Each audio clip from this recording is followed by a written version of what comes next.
Radar, tour de chauffe. Nos chroniqueurs se déboutonnent sur le vif.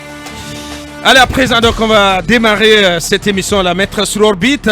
On y va du côté de Gawal avec vous, Aboubacar Akoumba Diallo, oui. où Gawal le maire a été arrêté pour malversation financière. Gawal chez moi, monsieur le maire Daouda Diallo a été, selon des sources locales bien autorisées, arrêté depuis 2 jours pour présomption de détournement et de corruption de deniers publics. Rappelez-vous que lorsqu'il y a eu la découverte de ce domaine aurifère dans la commune urbaine de Gawal, le gouvernement l'avait déjà interdit à l'exploitation. Mais ça n'a pas empêché les autorités locales de Gawal de s'organiser à émettre des tickets pour les vendre à ceux qui prétendent aller exploiter de l'or, détenteurs de machines de détection de l'or. Et finalement, le gouvernement a fermé les yeux là-dessus, mais cependant, il y a eu une très grande collecte de fonds suite à l'organisation des jeunes ressortissants de Gawal. Je peux vous parier que c'est des dizaines et des dizaines de milliards de francs guinéens. Mais il est reproché à monsieur le maire, premièrement, d'avoir pris la décision sur lui de répartir certains milliards entre des différentes couches sociales de Gawal, donc de ne pas les investir dans le développement. Personnellement, je l'avais joint pour lui déconseiller la méthode qu'il est en train d'utiliser, mais je crois que j'avais été mis en quarantaine depuis, en tout cas de sa part. C'est maire indépendant, maire UFDG, parce que c'est l'UFDG qui est quand même... Je crois qu'il est RPG. RPG, je crois qu'il est RPG. Bien. Il était très populaire, je crois qu'il est RPG, parce que c'est un Diallo Diakanké, pour vous situer, parce que Gawal est quand même une prédominance Diakanké. Alors, il a été arrêté, l'information m'a été confirmée même par des services sécuritaires.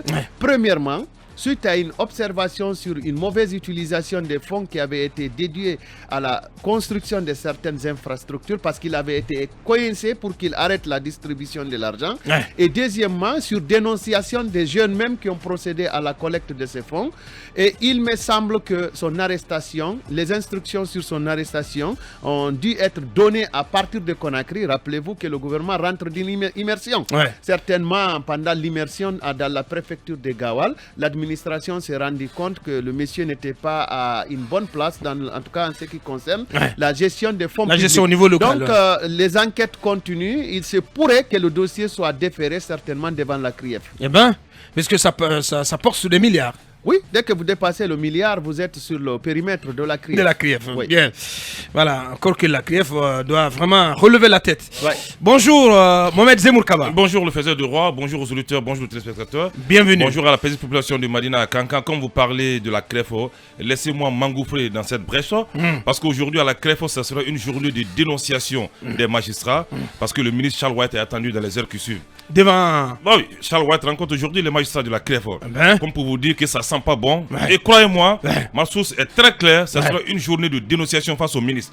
Donc tous les manquements dénoncés par les médias, je crois que seront mis sur la table aujourd'hui. Les responsabilités seront situées. Et connaissant Charles... Il était temps, franchement, il était temps de procéder à un recadrage à ce niveau-là, parce que ça partait en vrille. Ça ne va pas quand même à l'intermain. Ça ne va pas à l'intermain. Ça ne va pas, ça bouillonne. Oui, bonjour. Ça sent mal. Plus de 10 magistrats veulent rendre démission. C'est ça qui est dommage. Il y a plus de 10 magistrats qui veulent rendre démission déjà. Qui menacent de rendre... Oui, qui menacent de rendre démission.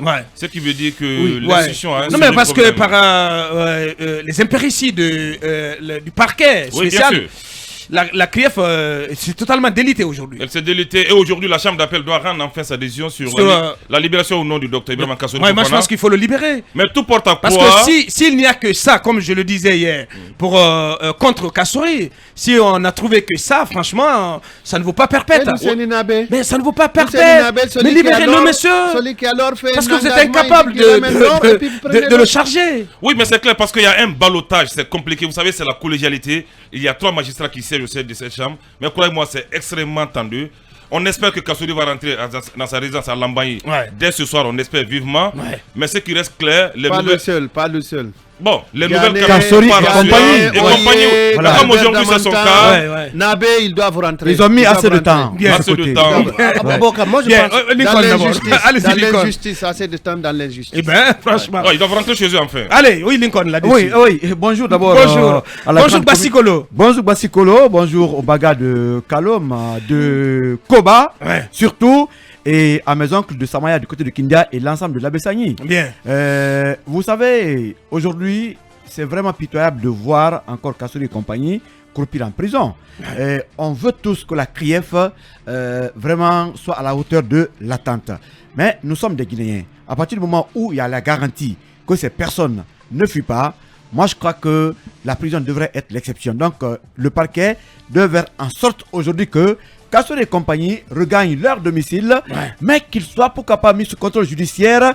Mais la prison, ça continue 2 mois, 3 mois. Je crois que c'est trop. Et en tant que fils, quand je vois un père de famille, en tout cas, séjourner longtemps que ce qui se passe au niveau de la maison centrale, franchement, ça donne... C'est bien que ton discours ait changé. Hein? Non, c'est pas l'affaire. Je suis un humain. Ah oui, ton discours a changé. Je suis un humain. Je suis contre le visage humain de la justice en Non, je suis contre l'impunité. Je suis heureux d'entendre cela. Je suis contre la mauvaise gouvernance. Je suis heureux de t'entendre. Je suis heureux d'entendre la combat. Non, Mohamed. Tu fais du chantage. Moi, je suis un humain.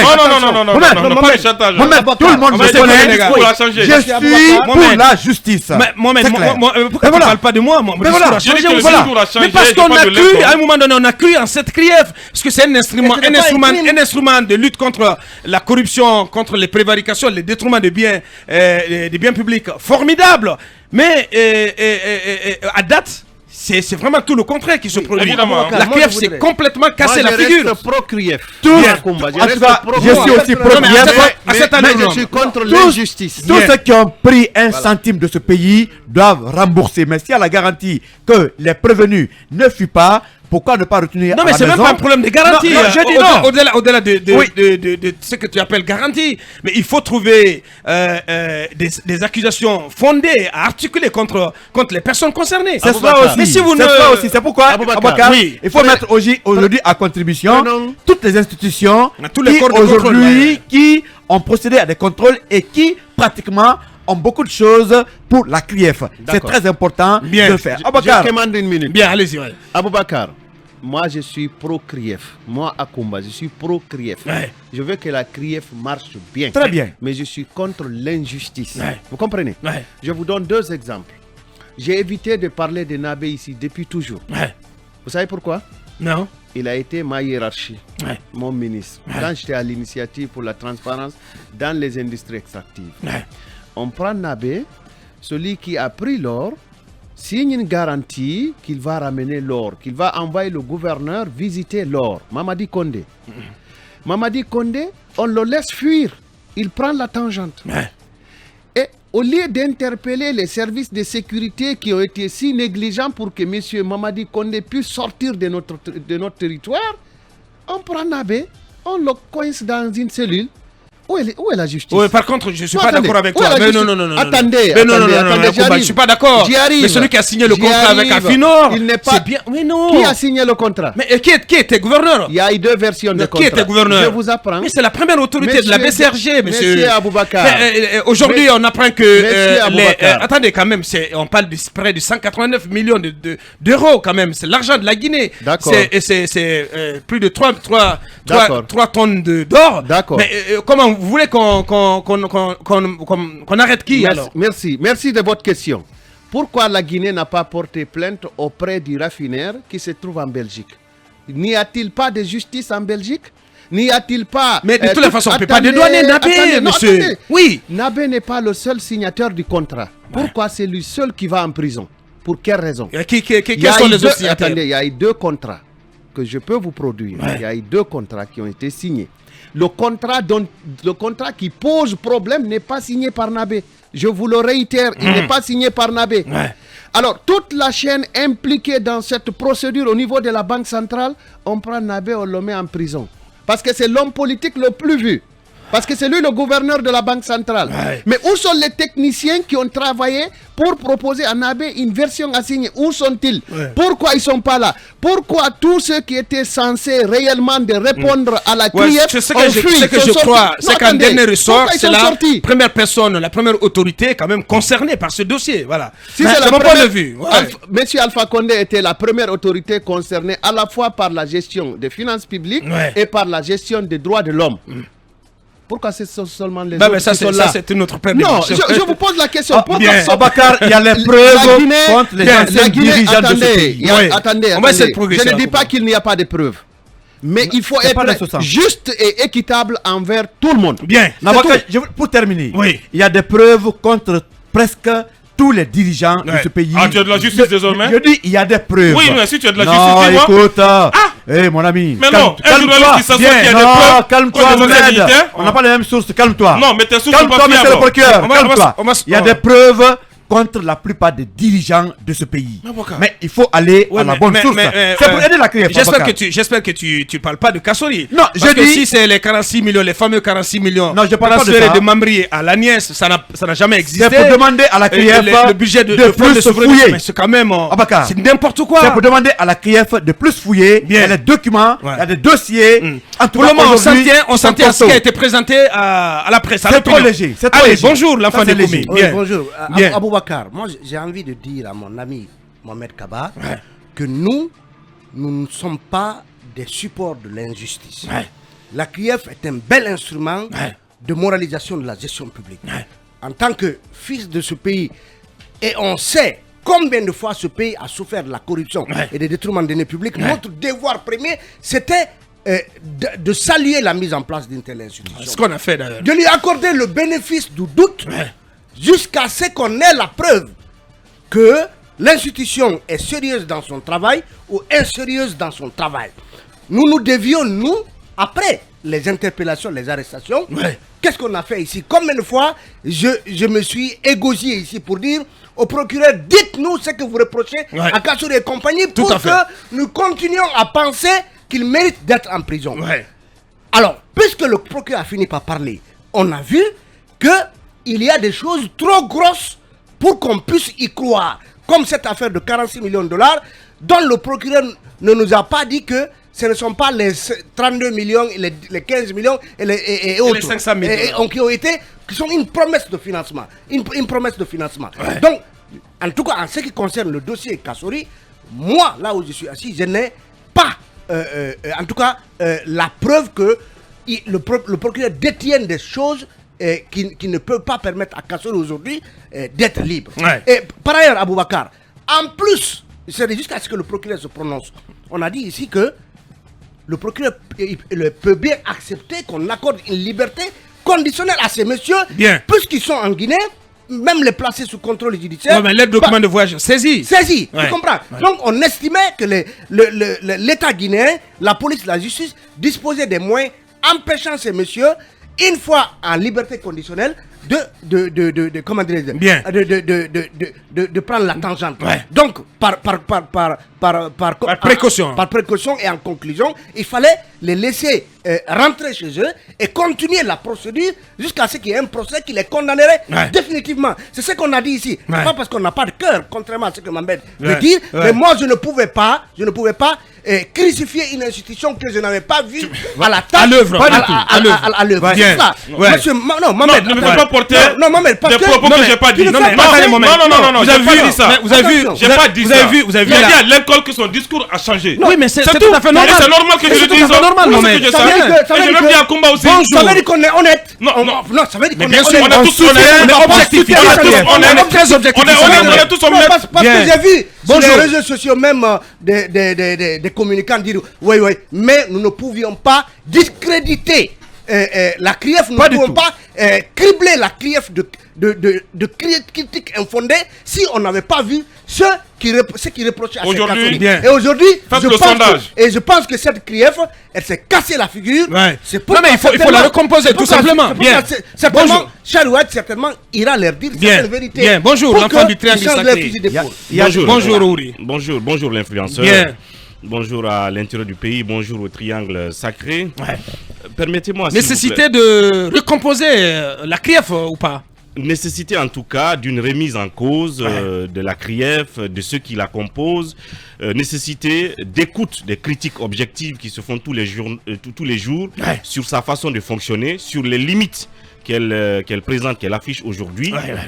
Maintenant, si jamais ceux qui sont à la CRIEF n'entendent pas les critiques objectives qui se font, ne se remettent pas en cause, ne quittent pas la surface pour aller en profondeur en termes d'accusations et de preuves à brandir, en ce moment, il y aura nécessité pour les hautes autorités qui leur ont fait confiance, peut-être de les changer. Espérons qu'il en soit ainsi, je vais dire au premier degré, qu'ils se remettent en cause et qu'ils travaillent comme on l'attend d'eux. Mais je vais rajouter un autre sujet sur ça, si vous me permettez. Je l'ai annoncé hier, à l'attention du ministre de l'administration du territoire. C'est une pratique scandaleuse qui se passe à l'intérieur du pays.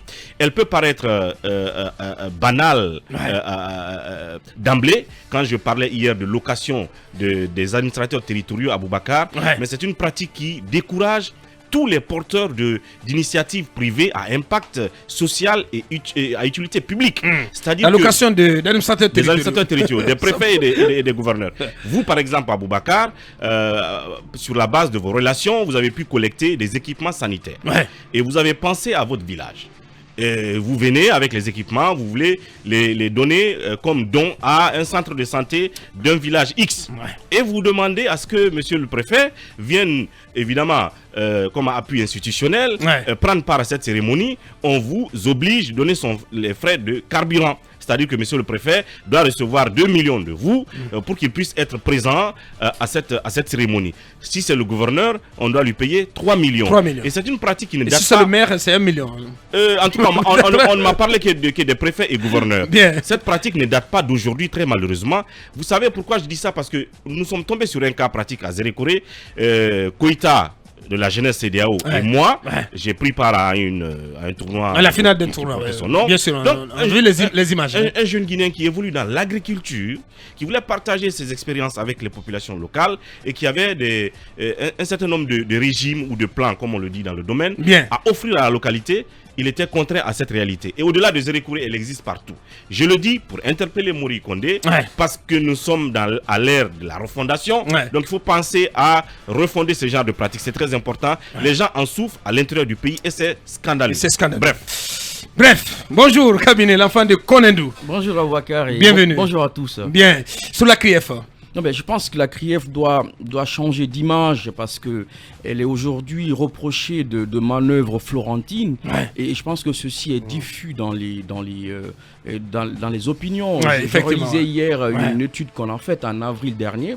La CRIEF était créditée de très bonne opinion à hauteur de plus de 56% et vous aviez à l'époque seulement 26% de gens qui doutaient en fait de sa capacité à pouvoir, comme on le dit, être à la hauteur des attentes. Reprimer donc justement les crimes économiques.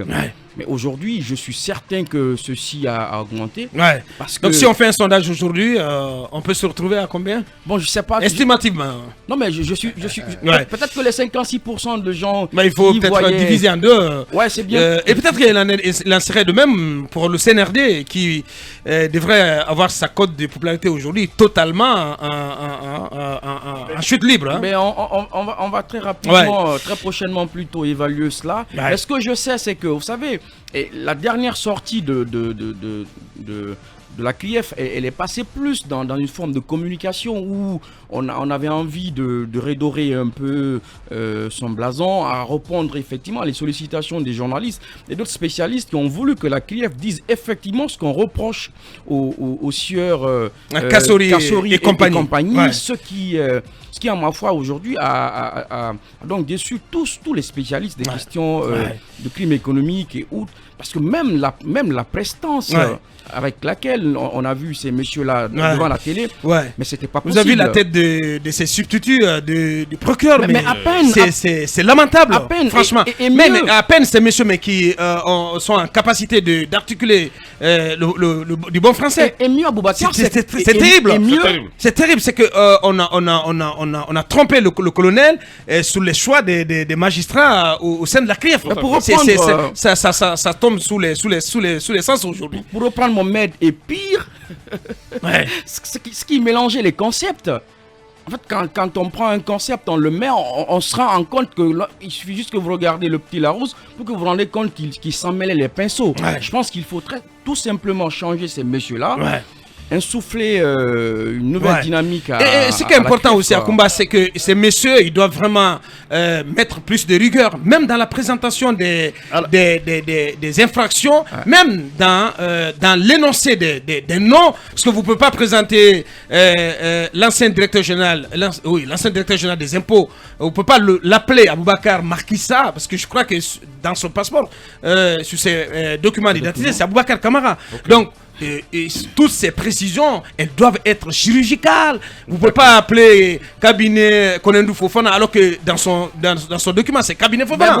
C'est la preuve par 9 qu'ils étaient dans une sorte de communication. Bien. Une source de valeur me dit que dans le dossier de Kassori, tout ce qui est dans le dossier ne peut être mis sur la place publique en ce moment. La source ajoute, quand le jugement commencera, on le saura. Ça veut dire que la source donne raison à l'avocat qui a parlé hier pour dire qu'il y a des accusations qui reviennent. Alors pour la BCRG, la source me dit, pour la BCRG, la Guinée a intenté une action en Belgique contre AFNOR. Ça veut dire que Nabé doit être libre. On apprend que certains biens de AFNOR ont été saisis du côté de la Belgique. Ça reste à vérifier. Parfait. Allez, et si vous me permettez, je me pose la question, pourquoi le jeudi dernier, la CREF a reçu tous les directeurs généraux des régies, des directeurs nationaux, ils ont tous été reçus à la CREF le jeudi passé. Pour quelle raison? Ça s'est passé en catimini, dans la plus grande opacité. On convoque tous les directeurs des régies à la CREF. C'est pour dire quoi? Pendant que d'autres sont en prison. Allez, ma question, Aboubacar, pardon pour mon désordre. C'est pourquoi on a aidé certains à sortir du pays alors qu'ils devaient répondre aux... Pas aider, peut-être pourquoi on a laissé certains sortir du pays. On les a aidés, mon ami. Oui. Allez, on continuera donc d'évoquer la CRIEF tous les jours dans cette émission. Mais alors, continue.